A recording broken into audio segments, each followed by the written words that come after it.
नाम है समांतर श्रेणी। क्या नाम है बच्चों?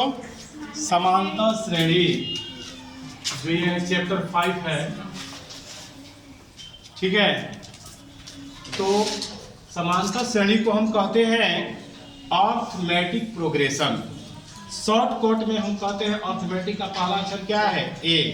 प्रोग्रेशन का पहला अक्षर क्या है? पी।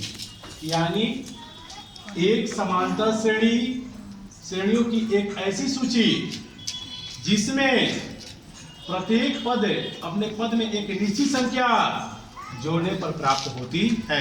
जैसे 8, 10, 8 है तो 8 है, 10 है, 12 है, अगला संख्या क्या होगा? 14। उसके बाद क्या होगा? 16। उसके बाद क्या होगा? 18। एक निश्चित संख्या क्या जोड़ रहे हैं हम? 2 जोड़ रहे हैं। ठीक है, यानी एक संख्या के बाद दूसरा संख्या एक निश्चित संख्या जोड़ने पर प्राप्त होता है। तो आपको एपी पहचानना है कि कौन एपी में है कौन नहीं है। 2 को क्वेश्चन दे रहे हैं हम। ए लिखा है 5, 8, 11, ठीक है, 14 डॉट डॉट डॉट। या ये एपी है या नहीं है?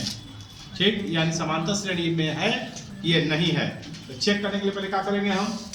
डी का मान निकालेंगे। डी को हम कहते हैं सार्वंतर। इसमें से इसको घटाएंगे। 8 में 5 गया 3।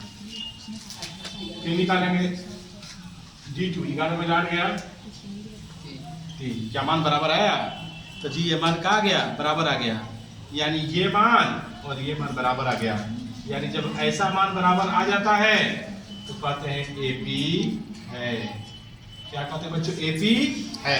अगर ये मान बराबर नहीं आता तो एपी नहीं होता। ठीक है, उसी तरह से दूसरा क्वेश्चन है।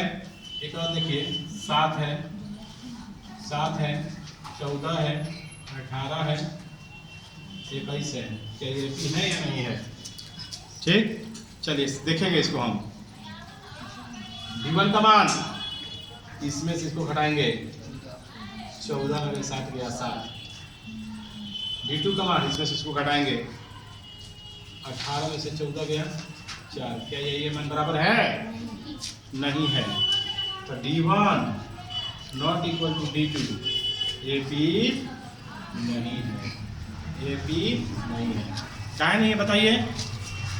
क्योंकि इसमें एक निश्चित संख्या जोड़ने में प्राप्त नहीं हो रहा। 14 में 7 घटाया तो 7 आया। फिर 18 में 14 घटाया तो कितना आना चाहिए? 7 आना चाहिए था। तो तब बराबर, एक बार ये मान बराबर हो जाता।